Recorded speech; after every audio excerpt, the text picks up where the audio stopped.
My neighbor stared at my security cameras every time he walked by. One day he banged on my door and yelled, "Take those down or else." That night, someone cut my wires. So I installed hidden ones. The footage I got made me call someone I swore I never would. I live in Grand Junction, Colorado. Nothing big, just a quiet little street with older houses and cracked sidewalks. I bought my place 9 years ago after my divorce. I was tired, broke, and didn't want to be around people anymore. This place was quiet, affordable, and came with a half-decent yard for my dog, Charlie. I don't talk to the neighbors much. I wave when I have to. I do my own thing. I work at a local body shop, get home around 6, make dinner, and sometimes sit out front with a beer when the weather's good. I'm not looking for drama. I've had enough of that in my life. Mark moved in 2 years ago. Mid-50s, hard face, always in camouflage pants or old military shirts. We didn't talk much. The first time I tried, I waved and said, "Hey, welcome to the neighborhood." He didn't say a word, just stared at me. I figured he was just the quiet type. That was fine by me. Then about 4 months ago, someone slashed the back tires on my truck while it was parked in my driveway. I didn't see who did it. No cameras back then. Nothing was stolen. Just clean cuts straight across the rubber. Cops came, wrote it up, said they'd keep an eye out. They didn't. That was when I decided to install cameras. Just 2, one above the garage facing the driveway, and one above the porch looking at the front yard and sidewalk. Nothing fancy, but enough to catch someone messing around. The very next day, I noticed Mark acting strange. Every time he walked past, he'd stop and stare directly into the camera. Not just for a second, he'd hold eye contact like he was trying to make a point. Sometimes he wouldn't even walk all the way to his mailbox. He'd just stand there at the edge of my yard, arms crossed, eyes locked on the lens. It started happening every day. Sometimes twice a day. I kept checking the footage. It was always the same, Mark, standing there, staring. At first, I tried to ignore it. Maybe he was just paranoid. Maybe he thought I put them up to watch him. I didn't say anything. I didn't want to make it worse. Then one evening, about a week later, I was watching TV when someone started pounding on my front door. Not knocking, pounding. It was almost 9 at night. I opened it and there he was. Mark. Red in the face, fists clenched. "You're gonna take those ******ing cameras down," he growled. "Or else." I asked him what his problem was. I told him they were for my property, nothing else. He didn't care. He kept pointing at the one above the garage. "You think you're slick? You're not. Take them down." Then he walked off. Didn't wait for a response. Just turned and left. That night, I heard Charlie bark around midnight. I looked out the window but didn't see anything. In the morning, both camera feeds were dead. I went outside and saw the wires hanging loose, clean cuts, snipped right at the source. Someone knew exactly where to go and what to do. I didn't bother calling the cops. I already knew nothing would come of it. Instead, I ordered new cameras, smaller, hidden ones. Wireless. No obvious wiring. I put one in the fake birdhouse near the driveway, one in the porch light, and a third one tucked in the tree facing the sidewalk. I didn't tell anyone. Not even my brother, and we barely speak anyway. For about a week, things were calm. Mark wasn't doing the stare down anymore. He didn't even look in my direction. I thought maybe he was over it. Then I started reviewing the footage. One clip made my stomach turn. It was from 2 nights earlier, around 2:11 a.m. The birdhouse cam caught him. Mark. In my yard. Crouching next to my side window with a flashlight. He wasn't just passing by. He was looking in. He stood up, walked along the side of my house, checked both windows, and then crouched again, this time by the basement vent. He stayed there for 5 minutes. Then walked off like nothing happened. I must have watched that clip 10 times. And then I did something I never thought I would. I called my brother. The one I hadn't spoken to since Mom's funeral. The one I swore I was done with. I didn't call my brother because I needed advice. I called him because I needed backup. See, my brother Ben and I don't talk. Haven't in over a decade. Things between us broke for good after our mom died. He said I didn't do enough. I said he never showed up until it was too late. There were yelling matches. Ugly words. Then nothing but silence. But when I saw Mark creeping around my house in the middle of the night, something inside me said, this isn't going to stop. And I remembered something. Ben used to work private security. The kind where they don't wear badges but know how to handle problems that don't go through the police. I called him. No small talk. I need help, I said. There was a pause on the line. Then he said, I'll be there tomorrow. He drove 6 hours from Albuquerque and showed up with a duffel bag full of gear I didn't ask about. We sat in my garage, and I showed him the footage. He didn't ask why I called him after all these years. He just watched, then nodded slowly. Who is this guy? Neighbor. Name's Mark. He's been acting weird since I put up cameras. Then he cut the wires. Now he's sneaking around my house. Ben didn't say much. He just got up, walked outside, and did a full circle around my property. Looking at angles. Vantage points. The tree line. My fence. That night, we set up new hidden cams, 4 more. One in the backyard. One watching the alley. One in the tool shed. And one tucked under my truck, facing the garage. We didn't have to wait long. 2 nights later, at 3:17 a.m., we caught him again. But this time, he wasn't alone. There was a second man. Taller. Wearing a hoodie and gloves. They were trying to pry open the small window on my basement door. Ben and I were already awake. We were sitting in the living room, watching the live feed. He looked at me and said, "We call the cops." Now. But I said no. Because I saw something. The taller man? He had a limp. A heavy one. His right foot dragged a little every time he stepped. And I remembered something else. 4 months ago, when my tires were slashed, a different neighbor, Janine, told me she saw 2 guys walking down the street late that night. She couldn't see their faces, but she remembered one of them had a limp. That was before the cameras. Before any of this started. So I told Ben, we need to know what they're looking for. There's something here I don't understand. Ben stared at me like I was losing it. Maybe I was. But something felt off. Mark wasn't just paranoid. He was hiding something. And the next day, I found out what it was. While Ben ran to get lunch, I walked to the back fence to check the gate. And that's when I saw it, something buried just under the edge of Mark's shed. A small patch of disturbed dirt. Not fresh, but not old either. Out of curiosity, I grabbed a garden trowel and scraped at it, just barely on my side of the fence line. And that's when I hit metal. A small rusted box. Locked. Heavy. I didn't open it. I took it inside and waited for Ben to get back. When we finally cracked it open, I felt like my skin turned to ice. Inside were 3 things: a burner phone, a driver's license that didn't belong to Mark, but to someone named James Halpern, and an old key labeled Unit 119. Ben picked up the license first. James Halpern, he read. Born 1968. This isn't your neighbor's name? No, I said. Mark's last name is Winfield. That's what's on the mailbox. That's what the realtor said when he moved in. Ben flipped the license over. This is fake. Look, edges are peeling. Cheap laminate job. He held up the key next.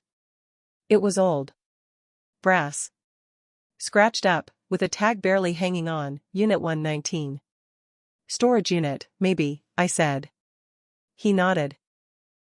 Or a P.O. box. But I'm betting storage. These old-style keys, some of those units still use M. We didn't say much after that. Just sat there with the box between us. Later that night, while Ben dug through online records, I got up and walked past my front window. Mark was out there again. Just standing across the street. Not walking. Not checking his mail. Just standing still. Looking at my house. I closed the blinds. The next morning, Ben and I started calling around. Took us about 2 hours to find the place. A rundown storage facility on the edge of town, near an old industrial park. Not digital. No cameras. No staff after 5 p.m. We waited until just after dark. Unit 119 was tucked in the back. The key fit perfectly. The door rolled up with a shriek. The first thing we saw was a tarp. Underneath? Boxes. Dozens of them. All sealed, labeled in Sharpie, tools, books, old tacks, junk. But one caught our attention right away. It just said, photos. Ben cut it open. Inside, hundreds of Polaroids. Some in sleeves. Some loose. Every photo was of women. Most looked unaware. Candid shots. In parking lots. Through windows. At gas stations. A few were closer. Too close. Then we found the ones that stopped us cold. Women tied up. Blindfolded. Some crying. Some unconscious. Ben cursed under his breath. My mouth went dry. I couldn't move. He reached for one more envelope. Inside were handwritten notes. Dates. Times. Locations. Some were local. Some were out of state. The last entry was dated 2 weeks ago. It had my street address on it. And my name. We waited until sunrise. Ben's guy, Tom, ex-cop turned private investigator, met us outside the house. He didn't wear a uniform. Just jeans, flannel, and a sidearm he didn't bother to hide. The house looked normal from the front. Nothing broken. Nothing out of place. But when we walked around back, the soil near the fence was still damp. A wide, shallow rectangle of fresh dirt. You could tell it was done fast. Messy edges. Loose packing. Ben didn't hesitate. He handed me a shovel. We started digging. It only took about a foot before we hit something soft. Wrapped in a trash bag. My heart was racing. I half expected it to be a body. But it wasn't.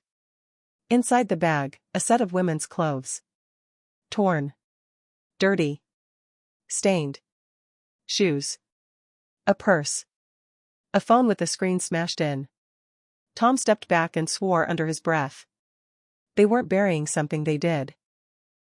They were moving evidence. From somewhere else. Trying to pin it on someone else. You.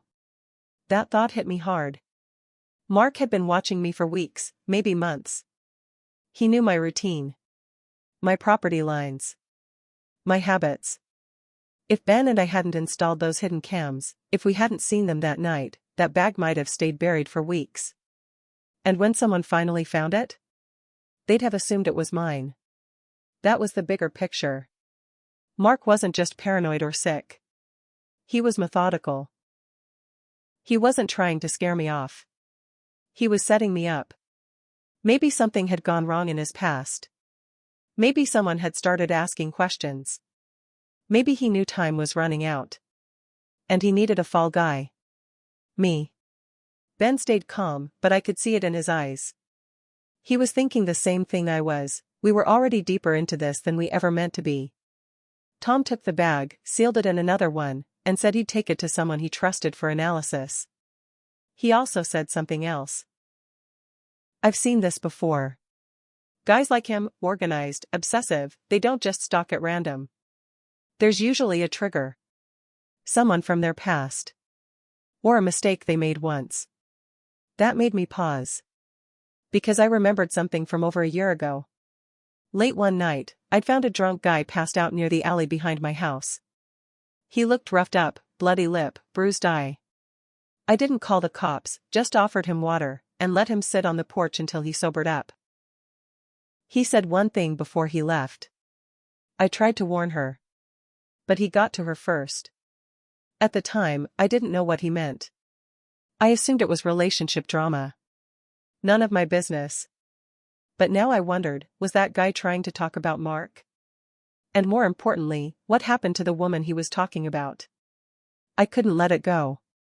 That guy from the alley, he wasn't just a drunk. He knew something. I pulled up old footage from my exterior hard drive. I found the night. The date. Almost 16 months ago. There he was, stumbling into the frame around 2 a.m., limping, one eye swollen shut. Ben and I froze the screen. It was the same guy with the limp. The one helping Mark in the yard. The one in my backyard 2 nights ago. I'd seen his face before. And back then, I didn't even realize it. But now? He hadn't just been a bystander. He'd been a victim too. Or at least, he had tried to get away from something, and failed. I remembered his words clear as day now. I tried to warn her. But he got to her first. Ben and I went to work tracking him down. Took 3 days. We hit up homeless shelters, old police logs, even hospital intake lists from that week. Finally, a nurse at a free clinic remembered patching up a guy who looked like that, said his name was Kenneth Dalton. Said he came in 3 or 4 times over the last 2 years. Always looking over his shoulder. Always paranoid.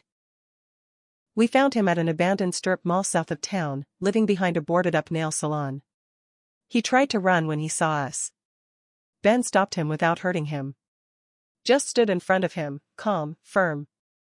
"We're not cops," Ben said. "But we know what Mark's been doing. We found the unit. We found the pictures." Kenny froze. Then he sat down on a broken milk crate, lit a cigarette with shaking hands, and said, "She's dead, isn't she?" We asked who.